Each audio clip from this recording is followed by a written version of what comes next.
Ed Husic, your thoughts on this?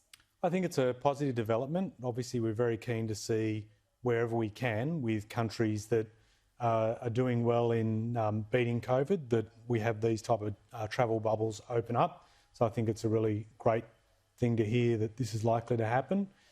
Clearly, we have to wait for a few things. You know, for instance, hoping that the numbers stay low in terms of infection.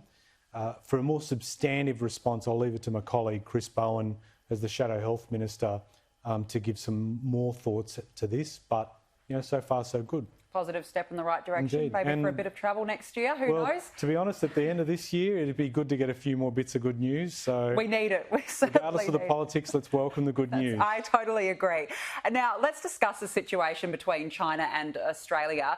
This trade war, this ongoing trade matter. Now, over the weekend, the former Resources Minister, Matt Canavan, he's actually calling for a levy on iron ore exports to test China's metal. That's a very key industry for China.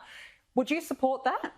I think it's interesting to see that there's no problem in the country that can't be sorted by an ad campaign from the Liberal Party, and now there's no problem that can't be sorted with a tax. I mean, we've had from the Nationals and the Liberals backpack attacks, a biosecurity levy that went nowhere, and we're still having to spend the money we were going to rake in from that to deal with biosecurity issues. And now tax and spend, Matt Canavan wants to put a tax on iron ore and turn his back on the whole rules-based approach and the way that we sort of have trade settled along international understanding. He wants to make this move.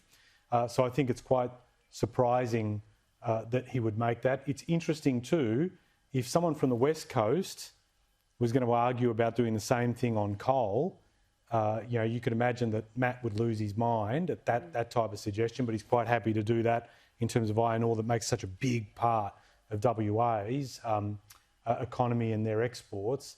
I think the other interesting thing to tell is this. It hasn't really been picked up by media. There is something happening within the Nationals. Last week you had the former Minister, Bridget McKenzie, put forward legislation that's, it was an ambush on forestry reform. She brought that in last Thursday off the top of my head. A former Nationals Resources Minister in Matt Canavan has suddenly brought about this idea out of a sudden, and they're doing them quite separately to their front bench colleagues. And it says to me that there's a lot of there is a lot of problems brewing within the Nationals. And the issue for us is, I'll end on this point, these people are in government. You can't afford to have chaos and confusion being demonstrated by these people. Is it really that big of a surprise call, though? We've got a case now where China's not answering the phone. They haven't agreed to trade talks. They're not, being bipartisan on the matter. So a levy like this, wouldn't that bring them to the party? I do not think this will be something that industry would necessarily welcome. They would not want, at this point in time, something that inflames the situation rather than sorting out where we go from here. We do have big issues that we need to sort out, and particularly in terms of China working out how we diversify away. We've put too many of our eggs in that one basket. It's happened under this government. They've had 7 years to try and sort it out. They haven't. It's going to take some time. And in saying that as well, me saying it as a opposition MP, diversify, it's easier to say, it's harder to do. So I recognise this absolutely, right? Because we've got premium prices and we've sold a lot of volume. And to find other markets that could take up the slack, as it were, is not going to be easy. But we need, one foot to follow the other in this, and we're just not seeing that effort. Is it the case, though, that China needs Australia more than Australia needs China when it does come to iron ore, because we're such a big exporter of it here in Australia? We have, China does depend a lot on our iron ore, and we've got high quality product. And so the relationship, I'd say, is valuable to both us and them. Let's be honest, right?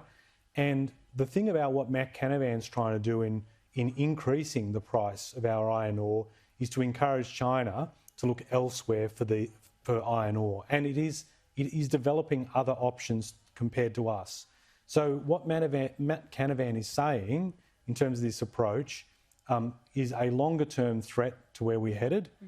It doesn't sort out the problems we've got right now, and it signals to me that there is a brawl within the National Party where some of their backbenchers are quite happy to cause problems for their front bench rivals.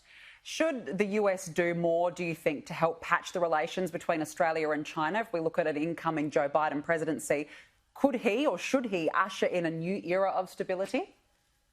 I think at this point in time, what is likely to happen, I've certainly, as others have, taken note that obviously the US wants to work closer with its Five Eyes partners.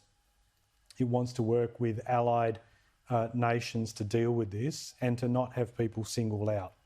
And for Australia, it is vitally important for us to work with like-minded countries and to be able to send a strong signal to China that we're not, this is not the way to go. And if it thinks it's going to have some sort of success by putting this type of economic pressure on us, I think it's actually going to run counter to what they think.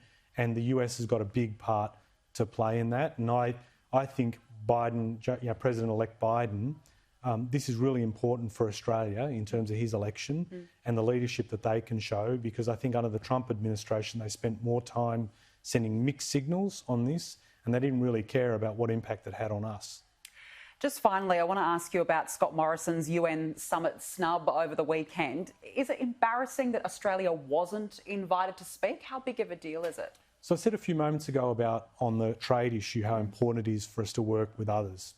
And it really is important for us longer term to have a number of people standing on the same side of the street, as it were, on issues that matter to us. In this case, I think increasingly Australia is being seen as not cooperative or not playing the same game.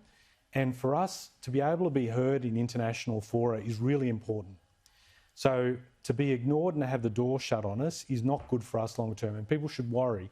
Australians should be concerned longer term what this means for the standing of the nation, that a whole set of rules might get set up internationally without our input. And this is largely because there's only one group and one group only that is driving this stand in Australia. It's the coalition party room. Most countries we've got to get net zero by 2050. Most big firms in Australia get it. Most states and territories in this country get it. But the coalition party room doesn't, and therefore the coalition government won't do anything counter. And as I said, long term, real concern to us. Well, it's certainly an interesting one on the world stage, that's for sure. Ed Husic, we have to leave it there. Thank you for joining me. Thanks for your time.